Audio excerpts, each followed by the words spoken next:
ब्रैथि खेबनि थाखाय हाग्रामा महिलारिनि दैदेननाय बिपिएफ दोलोनिफ्राय 29 नं सुक्लाय सेरफां बियाबाव बिजाथि महरै सायख'जाबाय बारग' एम गणेश कसारिया।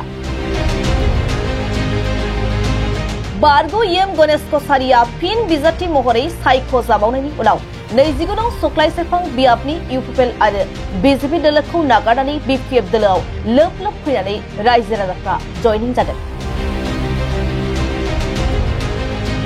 29 नं सुक्लाय सेरफां बियाबाव बिपिएफ दोलोनि बिजाथि गणेश कसारिया देरहासार जानाया रोखा जामारबाय नामा? बे खेबाव बिपिएफ दोलोनि बिजाथि गणेश कसारिया देरहानांगौनि थाखाय थाद'नाय गैयै सानफ्रोमबो जयनिं हाबाफारि लागासिनो दं। 29 नं सुक्लाय सेरफां बियाबाव बिपिएफ दोलोनि बिजाथि गणेश कसारिनि दैदेननायाव सानफ्रोमबो इउपिपिएल आरो बिजेपि दोलोनि मावथि आरो भटारफोरा लोब लोब फैनानै बिपिएफ दोलोआव जयनिं जागासिनो दं। बेबायदियैनो मैयाबो 29 नं सुक्लाय सेरफां बियाबनि बेन्दोंआव थानाय निजारगाव गामियाव 80 निबो बांसिन इउपिपिएल दोलोनि मावथिफोरा बिपिएफ दोलोनि बिजाथि गणेश कसारिनि खामानि मावनायखौ मोजां मोननानै जयनिं जानायखौ नुनो मोन्दों। ধন্যবাদ জানাইছো আমার বিপিএফ দলৰ সভাপতি মাননীয় হাগ্ৰামা মহিলা ডাঙৰীয়াক।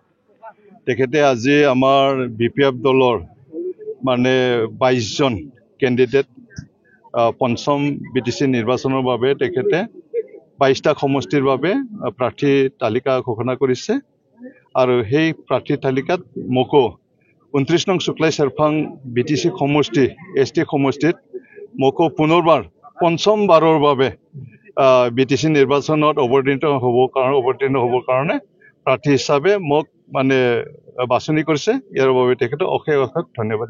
কি ইছ্যু লৈ ৰাইজৰ মাজত গৈছে বা যাব?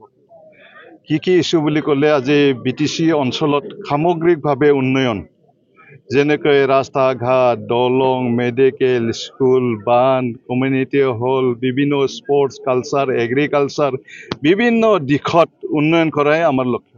মোৰ প্ৰতিদ্বন্দ্বী কোন হ'ব? মোৰ প্ৰতিদ্বন্দ্বীটো এতিয়া বৰ্তমান সুক্লাই সেৰফাঙত মই দেখিবলৈ পোৱা নাই। বৰ্তমান বিভিন্ন বিৰোধী দলবিলাকে কেণ্ডিডেটে সিলেকশ্যন কৰিব পৰা নাই। তাতে বুজা যায় যে আজি সুক্লাই সেৰফাং সমষ্টিত মোৰ প্ৰতিদ্বন্দ্বিতা কোনে হ'ব মই আজি ধৰিবই পৰা নাই। সুক্লাই সেৰফাঙত ৰাইজে এবাৰ বিপিএফক কিয় ভোট দিব বুলি ভাবে? উন্নয়নৰ স্বাৰ্থত। যোৱা 5টা বছৰ উন্নয়ন স্তব্ধ হৈছে। হাগ্ৰামা মহিলা ডাঙৰীয়াৰ বলিষ্ঠ নেতৃত্বত আমি 3টা কাৰ্যকাল বিপিএফে চৰকাৰ চলাই সময়ত আন্তঃগাঁথনি উন্নয়ন বিভিন্ন দিশত আমি উন্নয়ন কৰিছিলো। সেই উন্নয়ন আজি স্তব্ধ হৈছে। জয় হলে প্ৰথমটো কাম কি হ'ব? প্ৰথমটো কাম উন্নয়ন। 80 জন ব্যক্তিয়ে ইতিমধ্যে জইনিং কৰিছে আৰু 2-3টা আৰু আহিব বুলি কৈ আছে উদ্যোক্তাসকলে জনাইছে। গতিকে নিজাৰগাঁও হিচাপে আমি আগতে এনেকা জইনিং প্ৰগ্ৰাম ল'বই পৰা নাছিল আহা নাছিল। কিন্তু আজি ইয়াত মানে বিভিন্ন মানে ইয়াত মানে মিছিল মানে সংমিশ্ৰণ ইয়াত কাজ আছে বড়ো ৰাভা খৰণীয়া আৰু অসমীয়া স্পিকিং। গতিকে এই মানে গাঁৱত আজি আমাৰ বিপিএফ দলৰ নীতি আদৰ্শক ভাল পায় আজি মানে 80 জন ব্যক্তি ইয়াত যোগদান কৰিছে।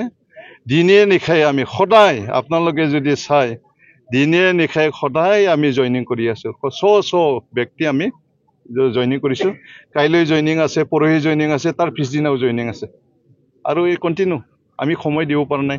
ৰাইজে আমাক যি ধৰণে আমন্ত্ৰণ জনাইছে এতিয়ালৈ আমি আজি 4 তাৰিখ 21 তাৰিখলৈ আমাৰ শেডিউল মানে এতিয়া হৈ আছে। 21 তাৰিখলৈ শেডিউল আমি ঠিক কৰিছো। তাৰ পিছৰ শেডিউলটো আমি কেইদিনমান পিছতে কৰিব পাৰিম। এই ধৰণৰ কথা আমি সময় দিব। বিপিএলৰ মিত্ৰতাৰ কথা চলি থাকোতে আজি বিপিএফে প্ৰাৰ্থিত্ব প্ৰদান কৰিলে মিত্ৰতা সম্ভৱ হ'ব নে নহয়? মিত্ৰতা সম্ভৱ কেনেকৈ হ'ব? মেডিয়েটৰ নাই।